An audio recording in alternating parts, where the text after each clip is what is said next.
A continuación se presenta la ley de Faraday-Lenz por Nelson Palacios como proyecto de electromagnetismo en Ingeniería en Computación y TEC para el torneo de turno.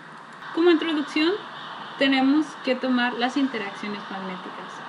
¿Y cómo lo vamos a hacer? Las vamos a recordar comparándolas con esos conceptos de interacciones eléctricas. Si tenemos una carga de el mismo signo que la otra, sabemos que hay fuerzas de repulsión. Y si son de signo contrario, son fuerzas de atracción. Entonces, lo mismo va a pasar con los imanes, por ejemplo, como podemos ver en la imagen. ¿Cómo vamos a generar un campo magnético? Pues teniendo una corriente móvil en el espacio, y eso nos va a generar un campo magnético. Como dijimos anteriormente, también hay fuerzas. Entonces, el campo magnético siempre va a ejercer una fuerza sobre cualquier otra carga o corriente en movimiento presente en el campo. Y la podemos calcular como aparece en pantalla. Igual, tenemos flujos. Y para eso también vamos a usar nuestras líneas de campo, pero esta vez magnético. Y lo podemos calcular de esta manera. Para ver esas líneas de campo, podemos definir una bobina. Una bobina es un hilo enredado sobre sí que conduce electricidad. Puede ser un conductor tipo cobre. Tenemos en I, por ejemplo, nuestra corriente, y podemos ver nuestras líneas de campo para nuestro campo magnético. Ahora, para poder entender la ley de Faraday, primero tenemos que definir qué es una FEM. Una FEM, o fuerza electromagnética, no es una fuerza, es una energía que puede ser originada de cualquier forma, con cualquier medio, pero que nos induzca una corriente eléctrica. La ley de Faraday nos dice, la FEM inducida en una espiral cerrada es igual al negativo de la tasa de cambio del flujo magnético a través de la espiral con respecto al tiempo. Y podemos ver, según la ecuación, que esa FEM se va a deber a la variación de nuestro flujo magnético respecto del tiempo. Y en el caso de una espiral o de una bobina, pues va a depender del tipo del número de vueltas, y lo será proporcionalmente. ¿Por qué decimos ley de Faraday-Lenz? Porque la ley de Lenz se puede deducir de la ley de Faraday. La ley de Lenz nos va a dar ese sentido en que el campo va a disminuir o va a fortalecerse.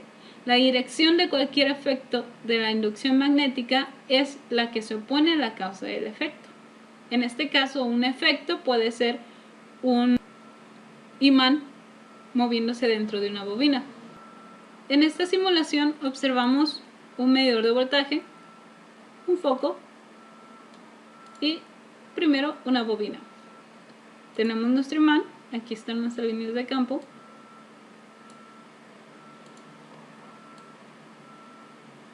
Al mover el imán dentro de la bobina y fuera de la bobina, vemos que inducimos nuestra FEM. Creamos voltaje. Y vemos cómo los signos del voltaje cambian. Ahora, veamos que cuando tenemos menos número de espiras, como dice la ley de Faraday, la FEM inducida será menor. Además, vamos a observar que si la variamos respecto del tiempo, es decir, más rápido o más lento, en la forma coloquial, nuestra FEM será diferente. También podemos jugar invirtiendo los polos y observaremos casos similares. ¿Qué aplicaciones tenemos? El motor eléctrico. La electrólisis que suele ayudar a clorar las piscinas, a ionizar el agua que tomamos, a ciertas aplicaciones terapéuticas, los transformadores, nuestro día a día, la microfonía, por ejemplo, en la radio. Conclusiones. Observamos la relación del campo eléctrico y el campo magnético. Si hay un campo eléctrico, se va a producir un campo magnético. Y si hay un campo magnético, tendremos la presencia de un campo eléctrico, obligatoriamente. Además, la forma de estudiarlo es bastante parecida, y es lo que podemos ver al inicio, cómo es que se comparan los polos con las cargas, las formas de inducir, por ejemplo, carga o inducir un campo magnético son parecidas. La producción de FEM, donde utilizamos la inducción, y vemos que esta producción de fuerza electromagnética, que no es fuerza sino energía, originada por, en este caso, la inducción, la podemos utilizar en cualquier desarrollo de nuestras tecnologías hoy en día. Podemos observar que hoy en día el hecho de que esta teoría se haya desarrollado nos da cabida a un sinfín de aplicaciones, y sinceramente sin esto no sería posible ver nuestra vida como la vemos ahora mismo. De mi parte es todo. Muchas gracias por su atención.